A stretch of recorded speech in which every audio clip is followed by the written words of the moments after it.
Yo, what's up, guys? Will Scully with AudioSavings.com. We're having a good time. It's NAMM 2015, and I'm hanging out with Charles with Cathedral Pipes. And Charles is, man, you guys have the most legendary product. This year, if you notice here, we've got on the front cover of Recording Magazine. Not too shabby. People are definitely taking notice to Cathedral Pipes and the awesome work that you guys are doing.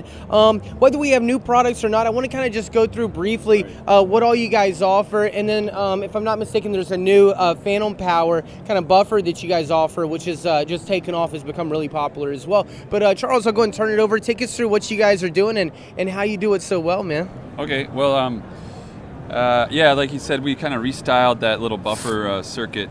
We're using a dual JFET in it, and really matches up the JFETs nice and gives us a nice clean gain. It's really just for any dynamic microphone or a passive ribbon, and gives you 20 dB a gain, and really lowers your signal to noise ratio, which is great. It makes an SM7 or something like that usable for vocals. Exactly. A lot of times you need that gain. This thing's nice and solid. I like it. I mean, we could essentially, with our setup, be running it and getting a better sound right now, even, and make up for that cold that I have. I'm so hoarse. But you guys do, I love how you guys often provide Phantom Power. You provide a box with the gear that you have. I want to just touch on something because I'm looking at all this beautiful anodized aluminum. Looks like you could shoot off a nuclear weapon at any moment. But what are these running to, these power supplies? And these are the power supplies for the tube microphones. So the big Geiger counter looking one is for our flagship model, the Notre Dame. Beautiful. And the big feature on that, besides the cool handle and the switch and stuff, is the continuous feedback of the pattern going to the user. So when you switch the pattern, it kind of, you can see it as you move it. You can see it sweep just about anywhere. So you got a room and your mic sounds better. Like, just itch it over here a bit more and grab a Sharpie and mark it off. Smart.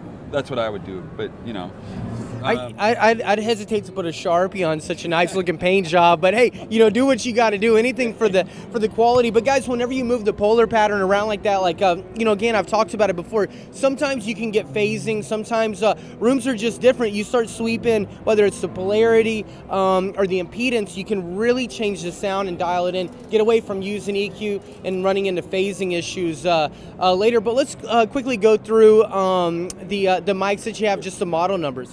Sure, yeah. So the next one, that was the Notre Dame. The next one is the Rosenberg, and that's almost the same. Those are both tube microphones, U47, U67 hybrid kind of flavor. Yeah. The next one down the line is a U47 FET, which is, we debuted that last year.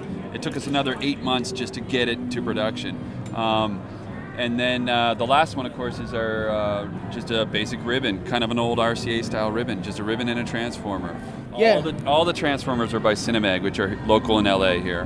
Really great company. Yeah, the transformers make a big difference in the sound, and these things just scream sexy. Let me ask you about the U47 FET. Is it how much of the original components from the other brand that originally came up with it are we dealing with here?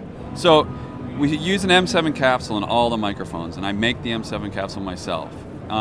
As far as the FET goes, it's the exact same schematic, the same components in it.